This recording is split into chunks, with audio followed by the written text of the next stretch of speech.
The Imperial War Museum at Duxford is known the world over for its extraordinary air shows, and Planes TV was recording all of their flying displays in 2024. There was a little bit of everything this year. Fast jet enthusiasts will have enjoyed appearances by the Rafale, Typhoon and F-35, while fans of vintage aviation were well catered for, with several rare visitors, including the Comet, DC-6 and Saab B17. As always with Duxford, there were unusual formations and reenactments aplenty, including a tribute to the role of aviation during the Allied advance into Normandy, a unique pairing of Lancaster and B-17, and the crowning glory of every Duxford Airshow season, the big wing formation of Hurricanes and Spitfires. In this short video, we bring you 20 minutes of highlights. There's a longer 2-hour version of this programme available on our streaming service.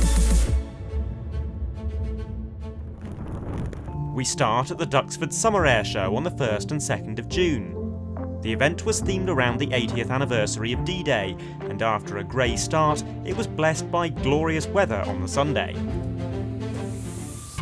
Before the flying display began, the crowds had a chance to see dozens of parachutists in period D-Day attire boarding a fleet of Dakotas, which then departed for the main D-Day anniversary events in northern France. Your commentator is Ben Dunnell.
The aircraft with which we get our main flying programme underway will do so in just the most spectacular style. It is absolutely one of the very best solo fast jet displays on the European airshow circuit.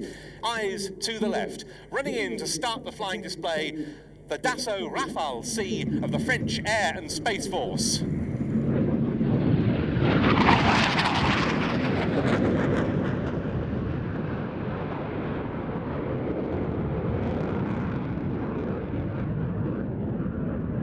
An aircraft that's found favour with many other air arms apart from those of its home country, and the latest of those to receive its new Rafales, namely the Croatian Air Force, did so only a few weeks ago, replacing Europe's last operational Mikoyan MiG-21s. That truly was a changing of the guard.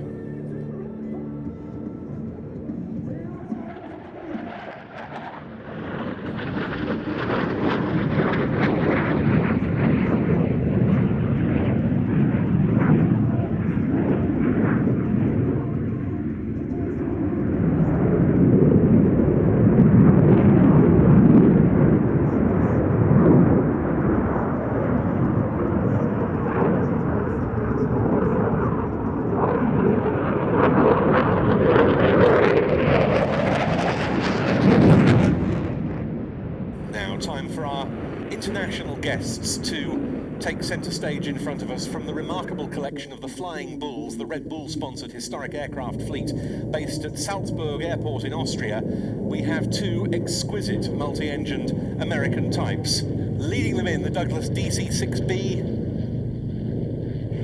and it's followed by the North American B-25J Mitchell.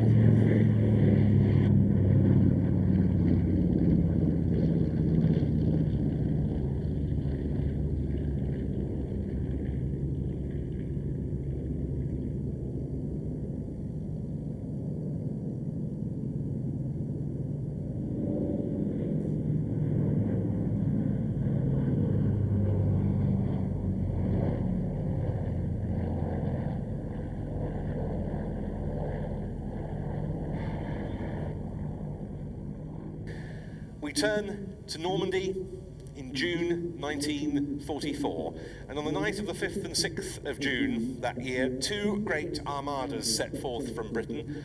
One comprised the ships and the landing craft by sea, the other was in the air. And we're going to be commemorating the events in the period following D-Day over the next 20 to 30 minutes or so, with a selection of aircraft depicting some of the key roles during Overlord.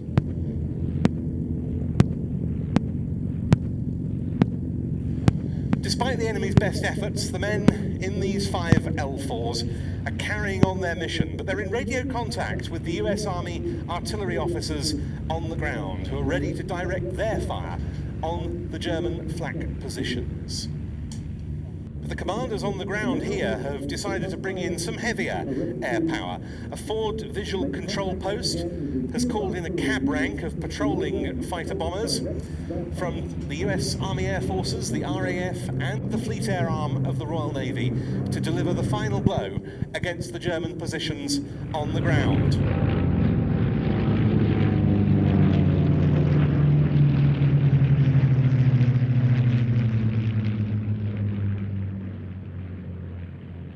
The P-47, 2 Spitfires and the Wildcat are emblematic here of the many hundreds of Allied frontline types that were active during Operations Neptune and Overlord.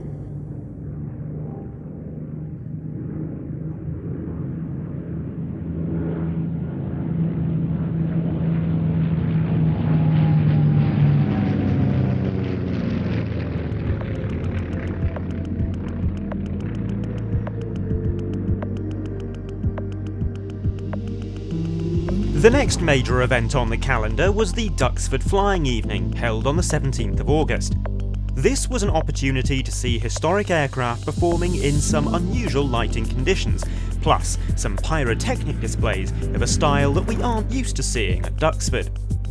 In every sense, a one-off, both in terms of the pilot and the display.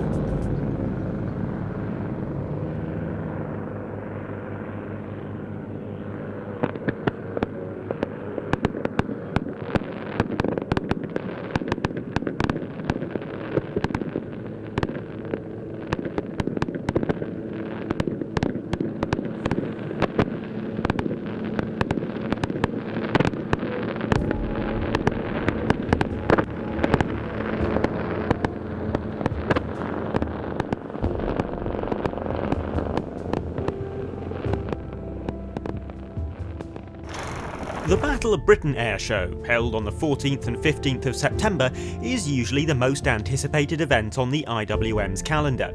We arrived a day early to capture some bonus airshow action, because on the Friday afternoon, 8 aircraft owned or operated by the Aircraft Restoration Company launched to practice a generic warbird formation display and tail chase.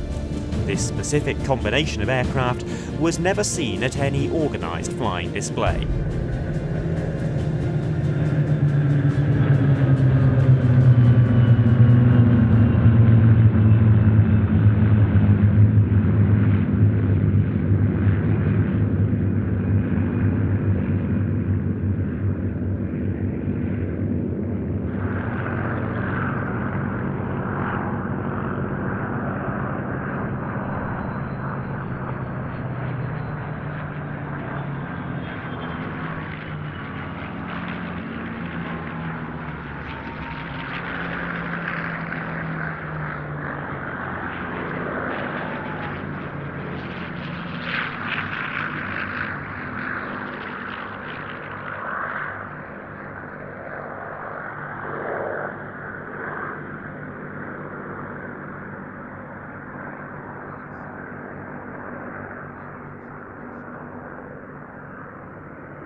Tail chase was an excellent way to whet our appetite for the main flying displays the following afternoon. And you can see the aircraft now running in. It comes to us from the Lightning Force based at RAF Marham in Norfolk, specifically from number 207 Squadron. And it's the Lockheed Martin F-35B Lightning.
Here comes our next item. In from the left, the Bristol Mercury engine formation, the Blenheim, 2 Lysanders, and the Gladiator.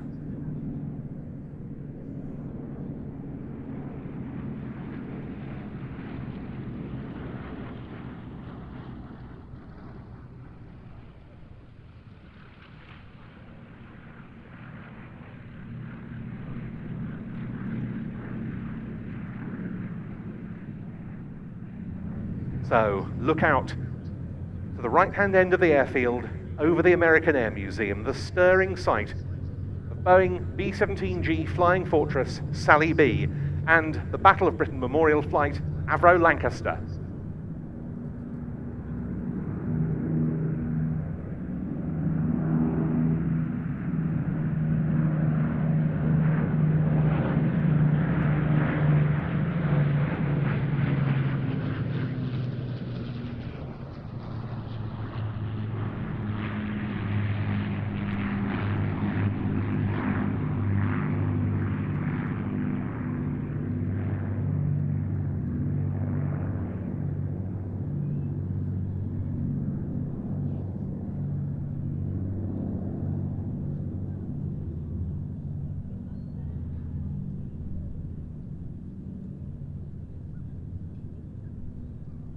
This is an absolutely fascinating aircraft. Just like the RAF's expansion scheme of the mid-1930s, the Swedish Air Force was being built up at that time, but Sweden lacked its own aircraft manufacturing capability.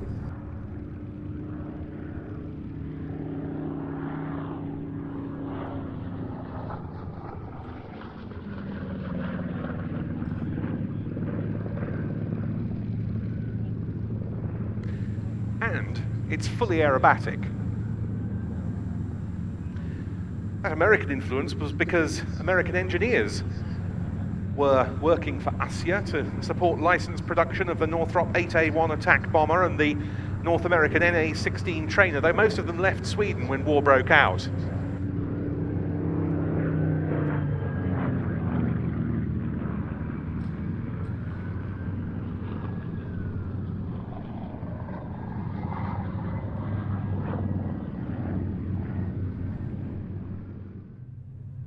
About to roll then, the 2024 edition of the Duxford Big Wing.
On the 5th of October, Duxford hosted its last flying display of the year, the flying finale.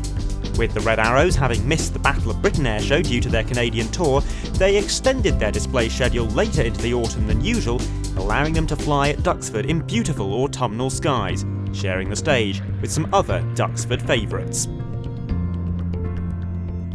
And if you look out now to the left, you can see our tribute to the Red Arrow's 60th display season, MH434 and the Royal Air Force Aerobatic Team, our tribute to its greatest ever leader, the Master, Ray Hanna.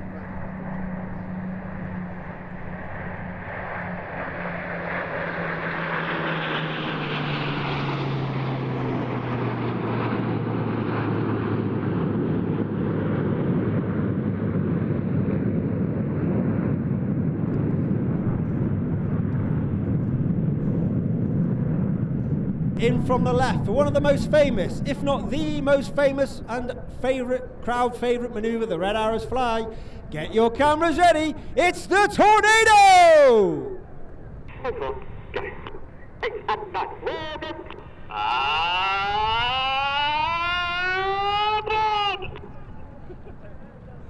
The abort call made by Red 9 as Reds 8 and 9 roll around the smoke of the rest of the formation. Watch for the colour change as Red 1 brings them down the line, and Reds 8 and 9 working hard to keep that roll rate and rhythm going down the back of the Tornado.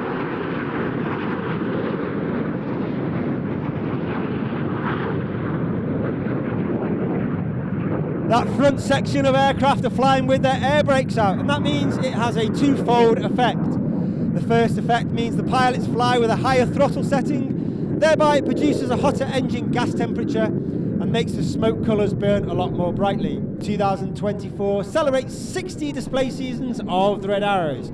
Keep your eye on Red 8, smoking blue, Red 9, smoking red, as they draw a wonderful 60 in the sky to celebrate 60 display seasons of the Red Arrows. Duxford has enjoyed a particularly strong and varied airshow season this year, and we've just shown you 20 minutes of highlights. You can watch an extended 2-hour version of this programme on our streaming service, watch.planestv.com.